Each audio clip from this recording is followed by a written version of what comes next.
본격적으로 요한계시록이 나온 여러 가지 재앙이 나옵니다. 그 중에서 가장 첫 번째 일곱 인의 재앙인데 그 중에 오늘은 세 번째 인의 재앙까지 보도록 하겠습니다. 이 부분에서부터가 가장 문제가 되는 부분 중에 하나예요. 제가 한두 번 말씀드렸는데 어거스틴이나 루터, 칼빈 같은 종교개혁자들은 또 청교도들은 계시록을 설교하거나 주석을 남기지 않았습니다. 이것에 대해서 사이비단체들은 종교개혁자들이 하나님의 말씀을 무시하고 순종하지 않았다라고 합니다. 그러면서 굉장히 삿된 소리를 많이 하죠. 그러나 그 때문이 아니에요. 그들은 로마교회 또 성공회 각종 이단들과 싸우면서 바른 구원의 교리를 정리를 하는 사람들이었습니다. 그것이 그들의 사명이었고 또 그 사명을 다함으로 해서 지금 우리가 바른 구원의 교리를 통해서 믿음을 견고하게 세워져 나갈 수 있는 것이죠. 오히려 그들이 우리에게 남겨준 교리와 신앙 고백서를 무시하고 외면하는 것이 곧 하나님의 말씀에 순종하지 않는 일입니다. 그리고 또 한 가지 중요한 이유가 있어요. 그들은 요한계시록에 나타난 종말의 때를 살았던 사람들입니다. 그러니까 무슨 얘기냐면 요한계시록은 그들의 삶이었어요.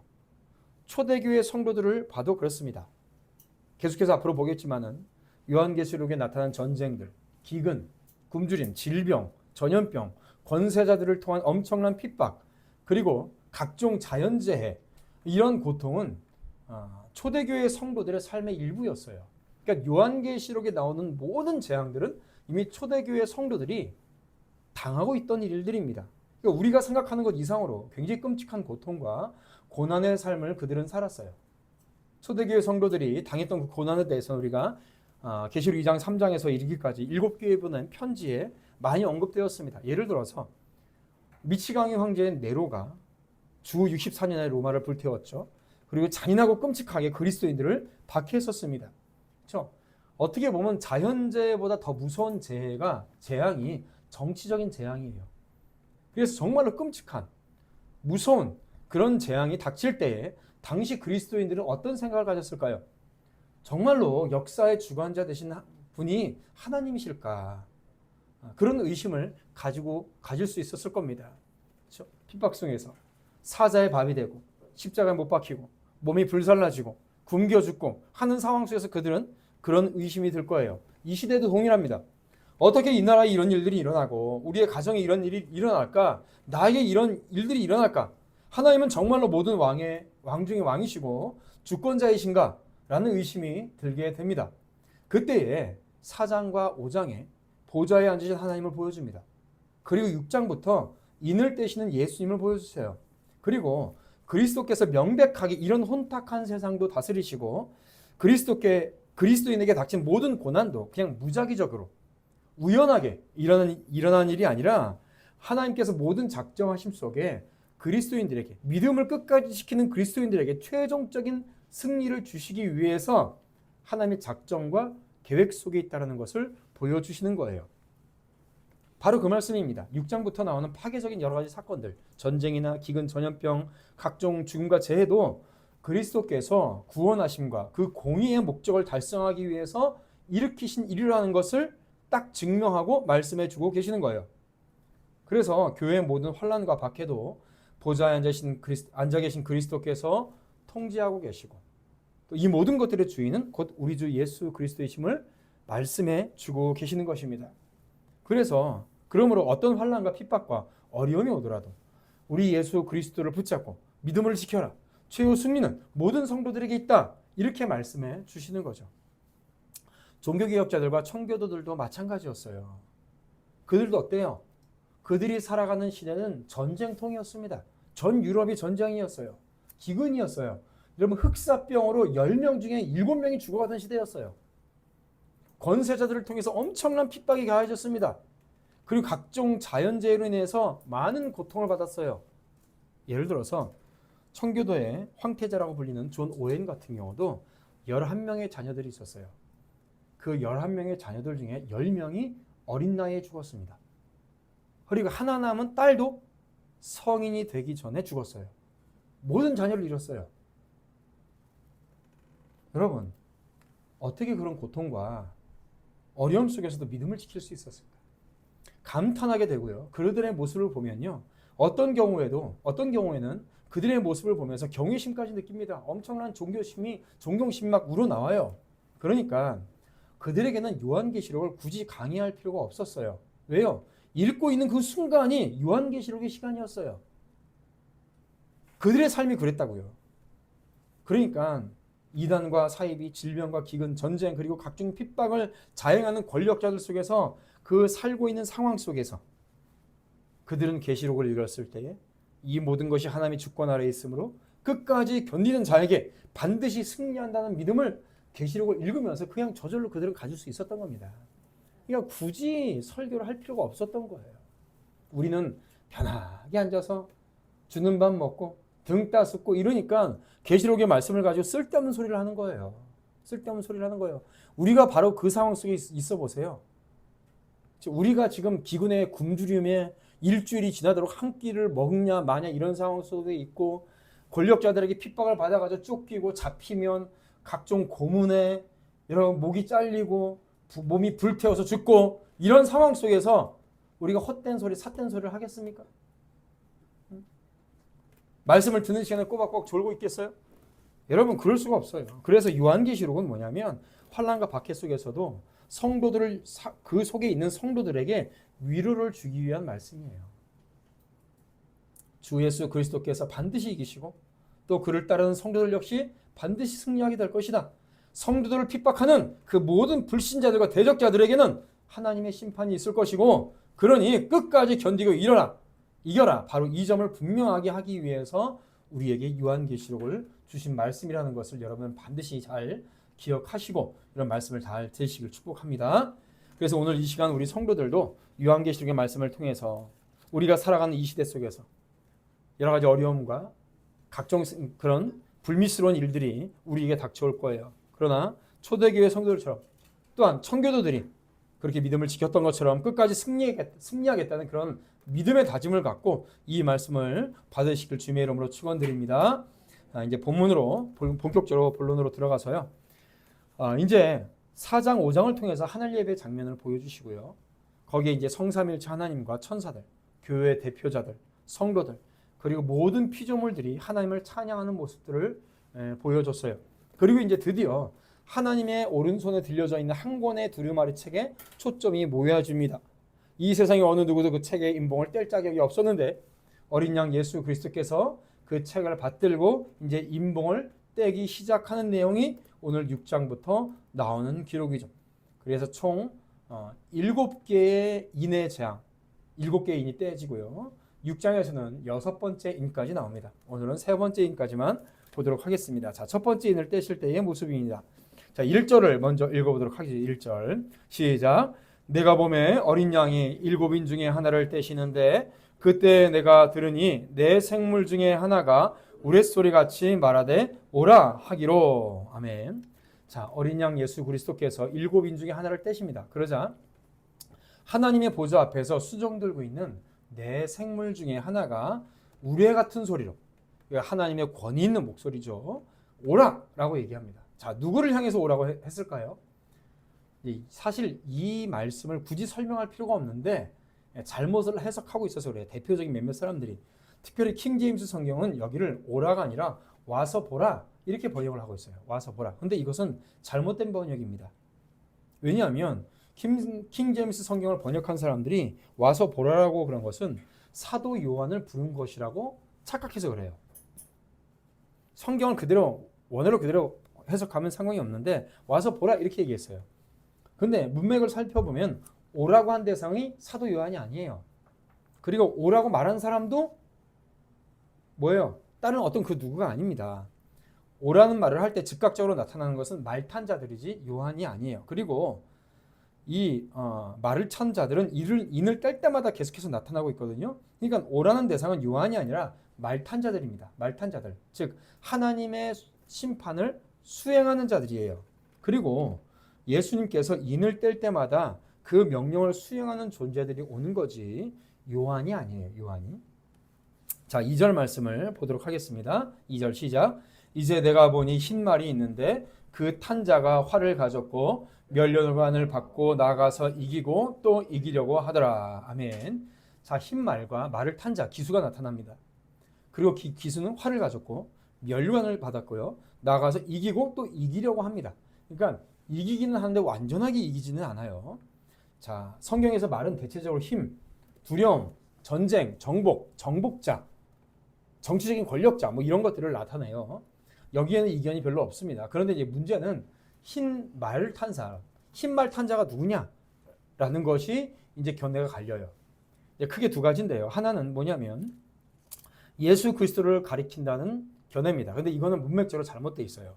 왜냐하면 물론 이것도 5장 5절에 보면 유다 지파의 사자가 이겼다고 말씀하시고 흰색을 거룩함과 성스러움을 상징하고 있습니다. 또 계시록 14장과 19장에서도 승리하신 예수 그리스도에 대해서 비슷하게 묘사를 하고는 있어요. 그러나 그렇게 해석하는 것은 6장의 말씀의 문맥에는 맞지가 않아요. 왜 그러냐면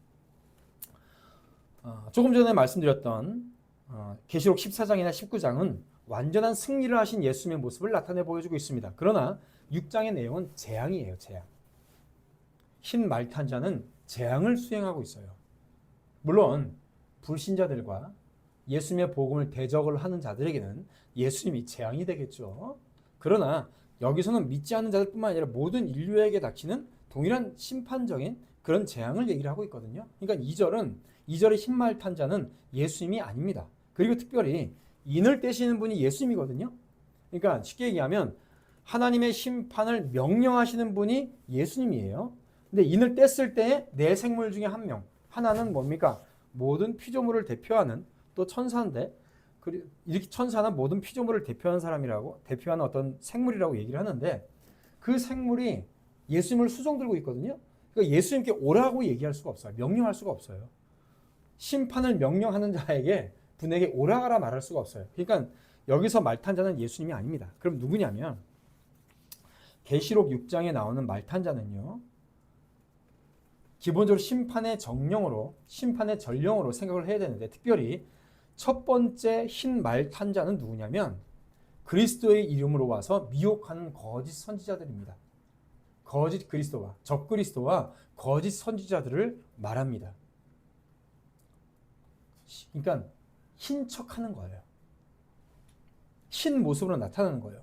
왜냐하면 가장 중요한 것은 예수님의 말씀에 근거해요.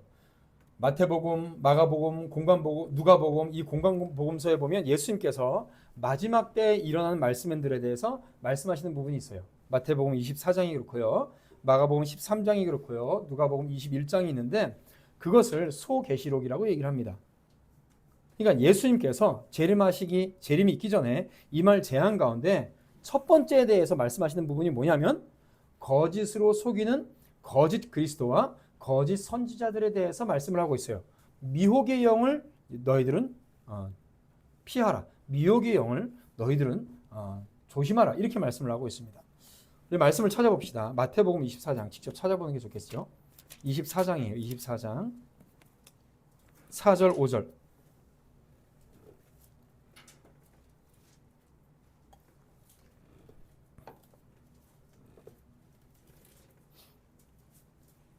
(3절부터) 24장 3절부터 5절을 보면 우리 같이 천천히 읽어봅시다. 24장 3절부터 5절 마태복음 시작. 예수께서 감람산 위에 앉으셨을 때에 제자들이 조용히 와서 이르되 우리에게 이르소서 어느 때 이런 일이 있겠사오며 또 주의 임하심과 세상 끝에는 무슨 징조가 있사오리이까. 예수께서 대답하여 이르시되 너희가 사람의 미혹을 받지 않도록 주의하라. 많은 사람이 내 이름으로 와서 이르되 나는 그리스도라 하여 많은 사람을 미혹하리라. 아멘. 예. 그 다음에 이제 뭐 난리와 난리 이런 얘기가 나오시죠. 그러니까 뭐냐면 마지막 때에 가장 첫 번째 나오는 대적이 누구냐? 미혹의 영이에요. 그리스도의 이름으로 나와서 적그리스도와 미혹의 영을 가지고 하나님의 진리의 말씀을 왜곡하고 잘못 전달하고 있는 거짓 선지자들을 조심하라. 이렇게 말씀을 하고 있어요. 특별히 사도 바울은 고린도후서에서 이 사람들을 뭐라고 얘기하냐면 광명의 천사라고 얘기합니다. 고린도후서 11장 14절에 보면 이것은 이상한 일이 아니니라. 그러니까 미혹의 영이 있는 것이 이상한 일이 아니에요. 사탄도 자기를 광명의 천사로 가장하나니 그러므로 사탄의 일꾼들도 자기를 의의 일꾼으로 가장한다. 보세요. 사탄은 광명의 천사고 사탄의 일꾼들은 자신을 의로운 일꾼으로 가장해서 나타나요. 바로 이들이 흰 말탄자들입니다. 미혹의 영의 거짓 선지자들. 그러니까 우리 성도들이 이 세상을 살아갈 때 가장 큰 대적이 누구예요?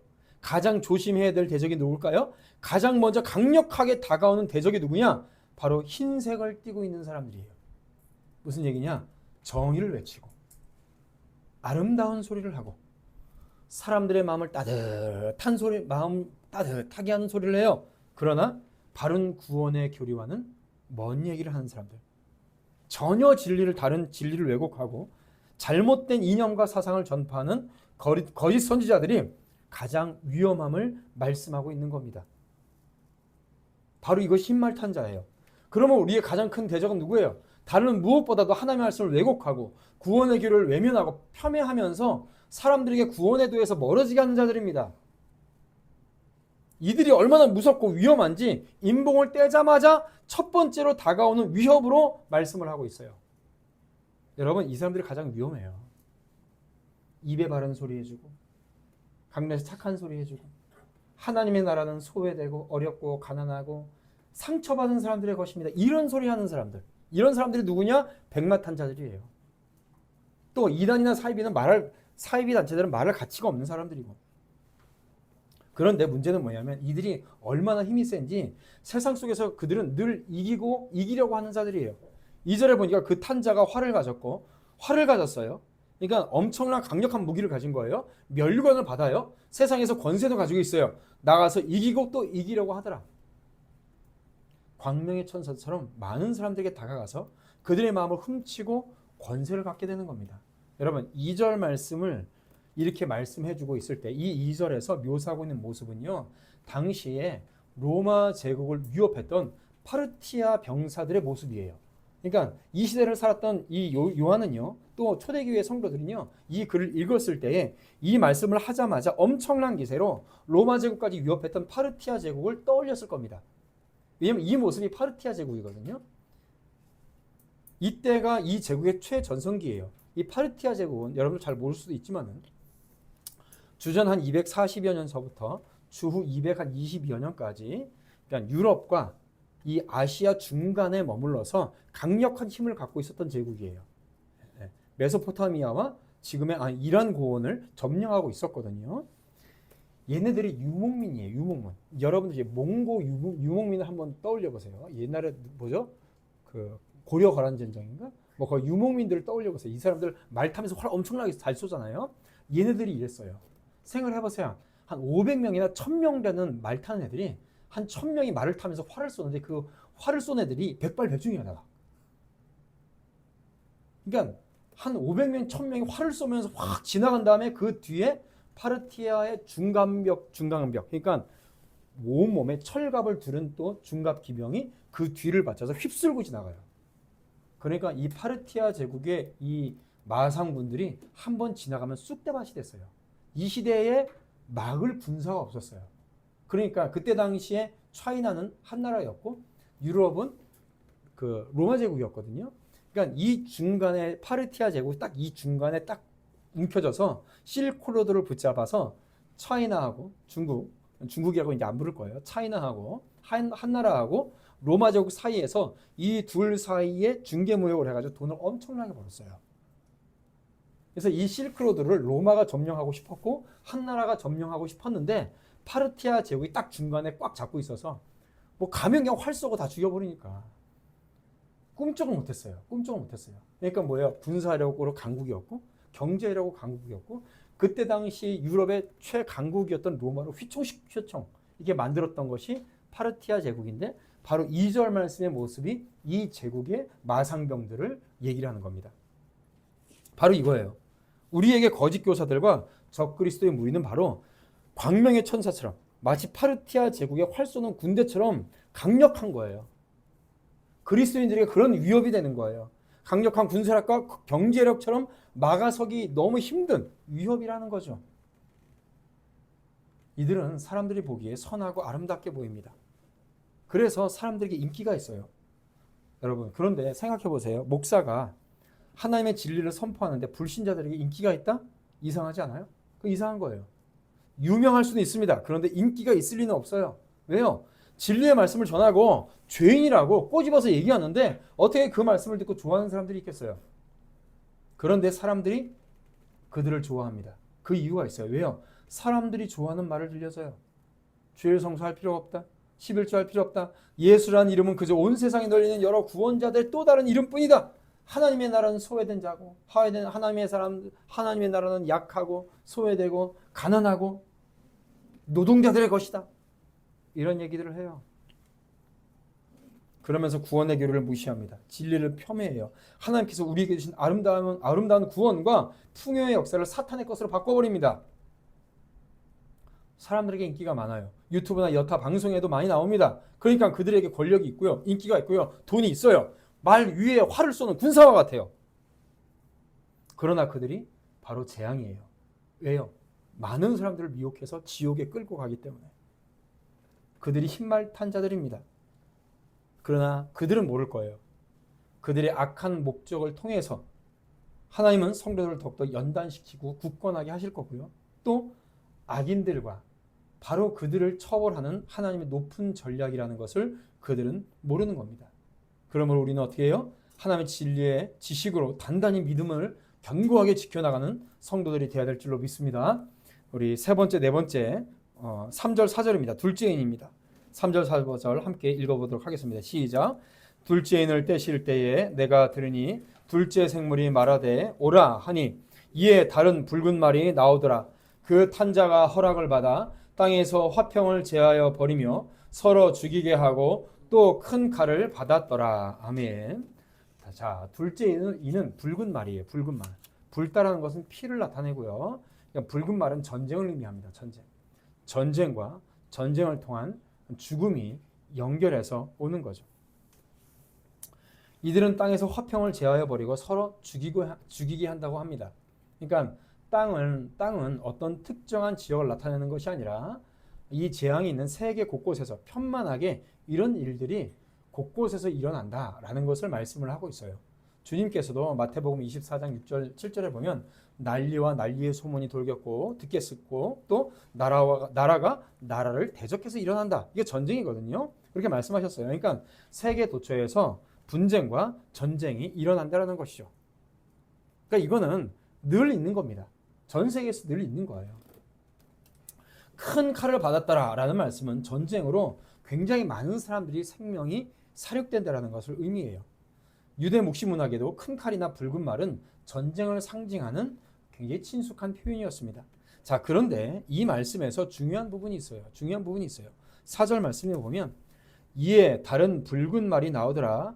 그 탄자가 뭘 받아요? 허락을 받아요. 여기 동그라미 치세요. 허락을 받아. 이 말씀이 중요해요. 전쟁은 우리가 이 땅을 살아갈 때도 얼마나 많은 전쟁이 있어요? 지금도 곳곳에서 전쟁이 많이 일어나죠. 전쟁은 표면적으로 볼 때는요. 인간들의 이해관계에 얽힌 적대 행위로 보입니다.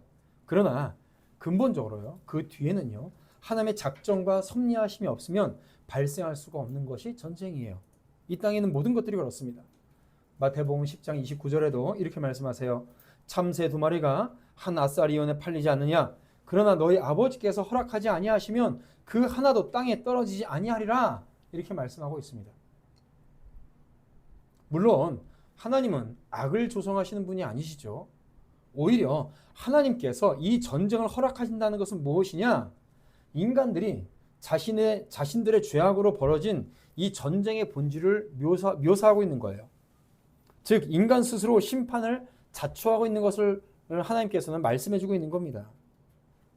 여러분 만약에 여러분 하나님께서 우리 인간의 여러분들의 악한 본성을 억제해주지 않고 하나님께서 은혜를 주셔서 우리의 죄된 심성을 제한해주지 않으시면요. 우리는 천국 갈 사람 한 사람도 없고요.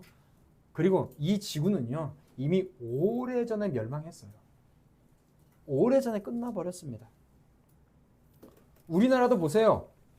망해도 벌써 망해야 되는 게 맞아요. 제가 볼 때는. 망해도 수십 번은 망했습니다. 그런데 지금 어떻게든 유지가 되고 있어요. 그건 뭐예요? 하나님께서 우리에게 주신 은혜고 기회예요. 그리고 그 안에서 뭘 봐라? 이런 상황 속에 온 죄를 봐라. 이 말씀이에요. 하나님께서 그 전쟁을 통해서 우리에게 주시는 말씀이 그겁니다. 복음을 통해서 억제하고 많은 믿음의 사람들을 통해서 또 인간의 죄가 억제돼서 전쟁이 억제되는 거예요. 망하는 게 억제되는 거예요. 또 하나님께서 허락하신 다양한 일반 은총들이 있습니다. 비록 불신자지만 도덕적인 사람들도 있고요.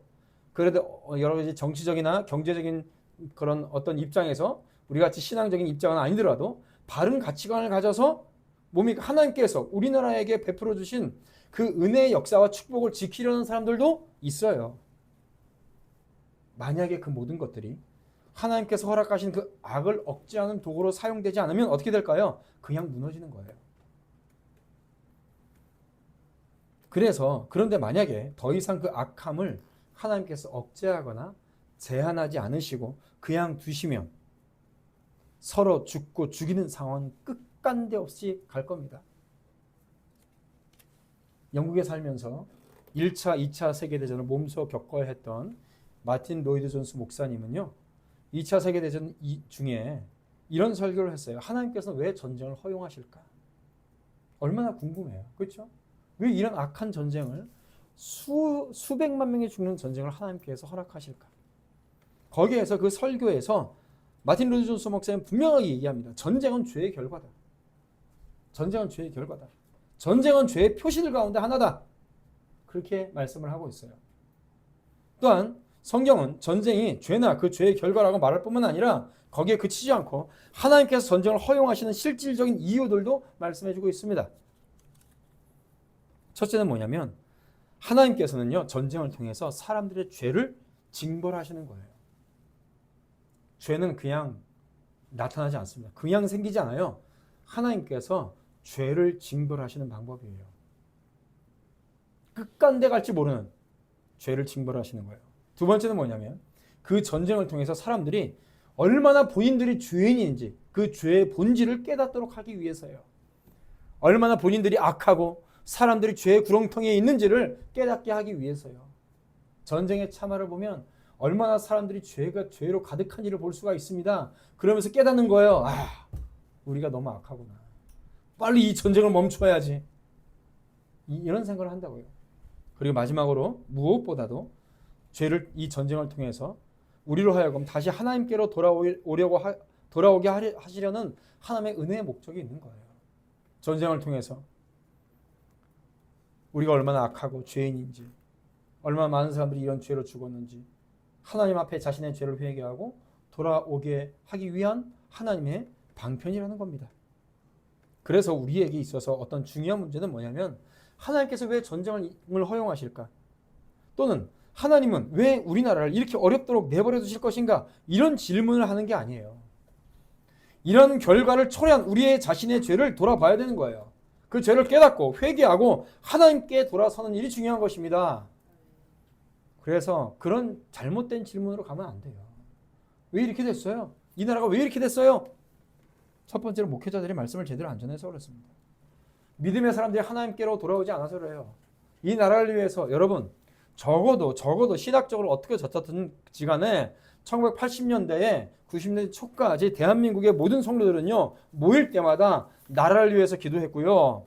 북계 공산당이 무너지기를 위해서 기도했고요. 이 나라가 자유민주주의로 온전히 하나 되기 위해서 맨 먼저 기도했어요. 맨 먼저 그러기 위해서 기도했다고요. 그런데 잘 먹고 잘 살아지고 등 따숩고 배부르면 더 그것을 위해서 노력하고 기도하고 애써야죠. 그런데 정반대가 됐어요. 풍요롭고 많이 있고 등 따숩고 배부르니까 더 그것을 위해서 기도하는 겁니다. 배부른 사람들이 더 큰 배를 위해서 기도하는 거예요. 그러니까 잘못된 사상과 이념을 막을 수가 없는 거죠. 오늘 말씀해 보세요. 여기에 회개함이 있어요? 없어요. 바로 그겁니다. 회개하지 않는 자들, 회개가 없는 시대, 감사함이 없고 하나님께 영광을 돌리는 자들이 없는 세대, 그리고 지금 누리고 있는 모든 것을 당연한 것으로 받아들이며 겸손도 없고 감사도 없고 하나님께 돌려드리려는 영광도 없어요. 그것이 곧 하나님께서 칼을 들어서 전쟁을 일으키는 세대라는 것을 반드시 기억해야 돼요. 그래서 지금 이 시대가, 이 나라가 다시 회복할 수 있는 유일한 방법은 하나님 앞에 겸손하게 무릎 꿇고 주 앞에 감사하고 영광 돌리는 것이 먼저 돼야 돼요. 그래야 이 모든 것들이 회복될 겁니다. 자, 세 번째 인입니다. 5절 마지막으로 세 번째 인 5절 6절이에요. 같이 읽죠. 시작.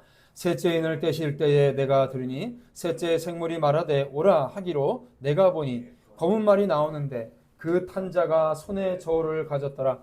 내가 네 생물 사이로부터 나는 듯한 음성을 들으니 이르되 한 데나리온의 밀 한 대요 한 데나리온의 보리 석 대로다.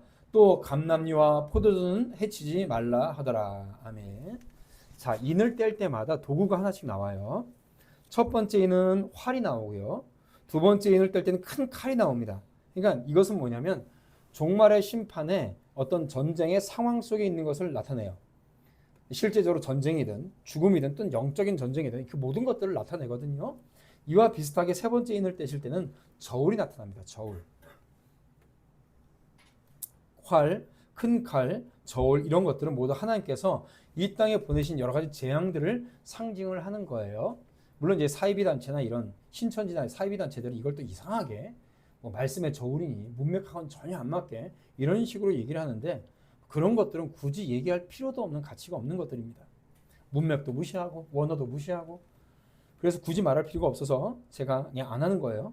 자, 이 저울로 무게를 달아요. 무게를 다는데 뭘 다냐면 밀을 달아요. 그런데 밀의 무게가 어느 정도냐면 이 저울은 지금으로 얘기하면 무게를 다는 게 아니라 옛날에 보면 무게 추를 맞춰서 추가 있는 건데 양쪽의 무게를 달아서 그 무게에 맞게 쉽게 얘기하면 파는 거예요. 그런데 뭐냐면 한 데나리온으로 밀 한 대를 살 수 있고 보리 석 대밖에 못 사요. 한 데나리온은 당시 노동자의 하루치 임금이에요. 그러니까 우리가 건설 현장에 나가서 일을 하잖아요. 그러면 그 사람들이 건설 현장에서 나가서 일을 하고 하루치 품삯을 받는 거라고 생각하시면 돼요. 지금은 뭐 얼마인지 잘 모르겠지만은 뭐 15만 원, 20만 원 이렇게 된다 그래요. 근데 그걸로 예를 들어서 하루의 노동자 임금이 한 15만 원이라고 합시다. 15만 원으로 밀 한 대 사는 거예요. 한 대. 한 대가 어느 정도냐면 이 정도밖에 안 되는 거예요. 한 대가. 한 대가 딱 이 정도예요. 제 손으로 한 대. 그리고 보리는 석 대. 하나, 둘, 셋. 딱 요만큼이네. 요만큼. 15만 원으로. 20만 원, 15만 원, 20만 원으로 딱 요만큼만 사는 거예요. 이게 뭐예요? 엄청난 인플레이션을 얘기하는 거예요. 심판 때 인플레이션, 물가 폭등으로 인한 이 고통이 얼마나 심각한지를 묘사하고 있는 겁니다. 뭐예요? 기근이죠. 기근. 굶주림. 밀이 보리보다 3배 정도 더 비싼 거는 이때 당시에 밀이 보리보다 좀 더 고급스러운 곡식이었어요. 그래서 그런 겁니다. 그리고 이 정도 물가면요. 이 계시록이 쓰여져 있던 당시의 로마 기본적인 물가보다 최소 8배에서 그러니까 최소 8배에서 최대 16배 이상 높은 인플레이션이에요. 그러니까 이게 어마어마한 거예요. 그러니까 일반 좀 가난한 백성들은 뭐 하루 이틀 굶는 건 이제 기본인 거예요. 굶고 사는 건 기본인 거예요. 그러니까 어마어마한 인플레이션으로 굶어 죽어가는 사람들이 많다는 거죠. 그러니까 세 번째 인을 떼자 등장하는 이 검은 말 탄자는 뭐예요? 기근입니다. 굶주림이에요. 엄청난 인플레이션으로 인해서 아무리 열심히 일해도 겨우 하루 살기도 급급한 형편이죠. 특별히 6절에 감람류와 포도주는 해치지 말라라고 하신 말씀도요. 심판의 심각성을 드러내주고 있는 겁니다. 이 말씀 역시 당시의 역사적 정황 속에서 무슨 말을 하시는지를 무슨 말씀인지 요한은 대번 알아들었을 거예요. 이 얘기가 뭐냐면 감람류와 포도주는 해치지 말라. 이 말이 뭐냐면 당시 로마 황제였던 도미티아누스가 주후 92년경에 포도나무 칙령이라고 얘기를 했어요. 발표한 게 있어요. 포도나무 재배 금지령이에요. 다른 말로는 포도나무로 재배하는 걸 금지하는 거예요. 이 요한계시록 작성 시기가 전통적으로 한 95년에서 96년이거든요. 96년에 도미티아누스가 죽어요. 근데 이 포도나무 칙령을 발의한 게 뭐냐면 92년이에요. 그러니까 얼마 안 되죠. 바로 직전인 거죠. 이때 당시 로마가요. 곡물 생산량이 엄청나게 감소했고요. 식량난이 심했습니다. 그러니까 사람들에게 수익성. 근데 반대로 웃긴 건 뭐냐면 권세자들, 권력자들에게는요 포도나무를 재배해서 돈을 많이 벌 수 있었던 시대이기도 해요. 이게 얼마나 웃겨요. 일반 백성들은 굶주려요. 그런데 왕과 권력자들은요 포도나무 재배를 통해서 포도주를 통해서 많은 돈을 벌었어요. 그런데 왕과 권력자들은 백성들이 어떻게 살든 상관이 없었던 거예요. 그 배경입니다. 이탈리아 본토에는요 새로운 포도나무 심는 것을 금지했고 식민지 지역에는 프랑스나 이런 식민지 지역에는 포도밭들의 면적을 절반으로 강제로 베어버리라는 명령을 했어요. 그러니까 그만큼 제국 내 식량난이 너무 힘들었던 겁니다. 왜 이렇게 됐냐면 이렇게 된 일이 있어요. 역사적인 사건이 있어요. 뭐냐면 여러분 폼페이 최후의 날이라는 얘기를 들어보셨나요? 폼페이 최후의 날 화산 대폭발로 단 18시간 만에 화산재 아래로 사라져버렸던 도시. 그래서 폼페이 최후의 날은요 역사적으로 굉장히 유명한 사건이에요. 이것이 일어났던 시기가 초대교회 당시입니다. 초대교회 당시예요. 계시록이 기록된 시기로부터 약 20년 전의 일입니다. 여러분 베수비오 화산이라고 있어요. 이탈리아에 가면 이탈리아 로마 북쪽에 가면 베수비오 화산이라는 화산이 있었는데 이 화산이 AD 79년경 그러니까 한 20년 전에 요한계시록 쓰여지기 한 20년 전에 폭발했거든요. 여러분 지금도 이 화산은요 세계에서 가장 위험한 화산 중에 하나예요. 지금도 최근까지 화산 활동을 했습니다. 80년 전에 1944년도에 화산 폭발이 있었는데 이때 화산 폭발 때문에 이탈리아가 쑥대밭이 됐어요. 그러니까 그래서 이탈리아 정부가 가장 신경을 곤두세우고 관찰하고 관리하고 있는 화산이 이 베수비오 화산이고요. 전 세계에서 지금도 가장 위험한 화산 중에 하나로 알려져 있는데 AD 79년도에 초대교회 당시에 이때 화산이 폭발했어요. 폭발했는데 어느 정도냐면 당시에 폼페이, 헤라클레네움 그리고 당시에 번영했던 로마 고대 도시들을 하루아침 만에 묵사발을 만들었어요. 회복이 불가능하게 만들어버렸어요. 화산재가 당시 기록에 보면 화산재가 여러분 딱 보면 이제 대기권이고 그 위에 성층권이 있잖아요. 화산재가 성층권 위까지 뚫고 올라갔다고 합니다. 그래서 화산재가 햇빛을 가려버려가지고 극심한 일조량 부족을 가져왔어요. 그래서 이때 당시 유럽과 이 아프리카 북부는요 쉽게 얘기하면 작은 빙하기가 있었어요. 햇빛이 안 들어요. 햇빛이. 그리고 화산 쇄설유라고 해가지고 이건 용암보다 더 무서운데 화산이 폭발하면서 바위, 흙더미 이런 것들이 뚫고 흘러내려옵니다. 용암보다 더 빨라요. 온도는 용암 이상으로 뜨거워요. 그런 것들이 토지를 가득 덮어버리는 거예요. 로마시 일대를. 그러니까 로마 제국의 주요 곡창지대가 완전히 파괴돼서요. 농업이 마비되고 심각한 식량난과 경제적인 타격을 로마가 받게 됩니다. 이 어마어마한 피해가 단지 한 20년 만에 회복될 리가 없죠. 2000년 전의 기술로 가능해요. 웬만한 도시들을 막 이렇게 이게 폼페이 같은 경우도 근래에 와가지고 발굴되거든요. 발굴된 게 한 100몇 년밖에 안 됐어요. 그만큼 화산재가 두껍게 쌓여 있었어요. 지금으로 얘기하면 포크레인으로 파야 겨우 파지는. 그런데 이제 그러니까 밀과 보리가 풍기 현상이 일어나고 올리브 농장이나 포도원을 개간해서 밀과 보리를 경작하려고 하는 사람들이 많아지는 겁니다. 그러니까 도미티아누스 황제가 로마 제국 내에서는 못하게 하는 거예요. 왜? 자기가 돈 벌려고 포도주로. 반대로 식민지 지역의 포도밭을 절반으로 줄여버리려고 했던 거죠. 그런데 또 이게 제대로 됐으면 다행이었지만 제대로 됐을까요? 제대로 안 됐습니다. 제대로 안 되고 완전히 실패하고요. 그래서 도미티아누스 황제가 96년도에 암살당해서 죽어요. 그러니까 감람류와 포도주는 해치지 말라. 이거는 도미티아누스 황제가 내렸던 칙령과 연관된 일입니다. 그래서 당시의 시대적 상황을 통해서 하나님의 심판의 심각성을 초대교회 성도들이 잘 알아들을 수 있도록 전달한 부분이라고 할 수가 있는 거죠. 여러분, 제국의 백성들은 굶어 죽어가요. 그런데 포도 생산량은 올리고 식민지의 포도 생산량은 줄여서 돈 좀 벌어보겠다고 하는 권세자들의 이 악한 정책이 얼마나 이 기근을 심각하게 만드는지를 여기서 말씀을 해주고 계시는 거예요. 그러니까 뭡니까?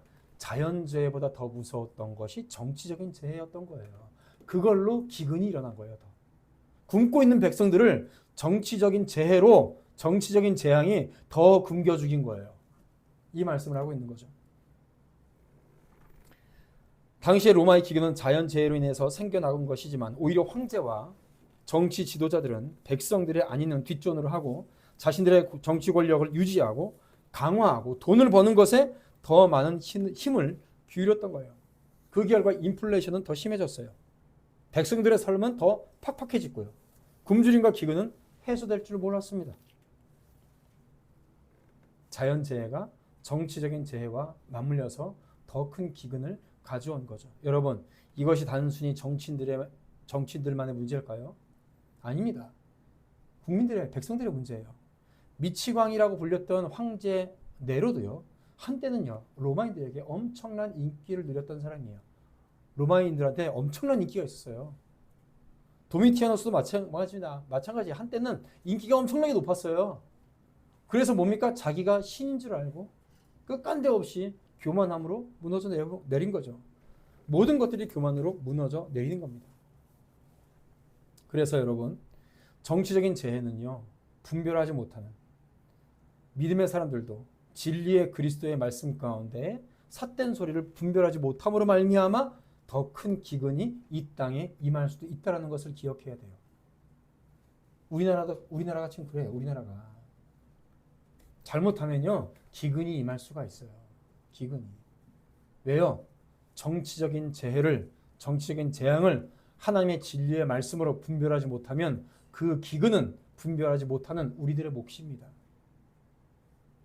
정리하겠습니다. 사랑하는 성도 여러분, 오늘 우리가 살펴본 세 가지 재앙을 보면 다시 말씀드리지만 우리가 계시록에서 얻어야 될 것은 종말의 심판 때는 언제고 또 어떤 일이 일어날 것인가를 끄집어내는 것이 아닙니다.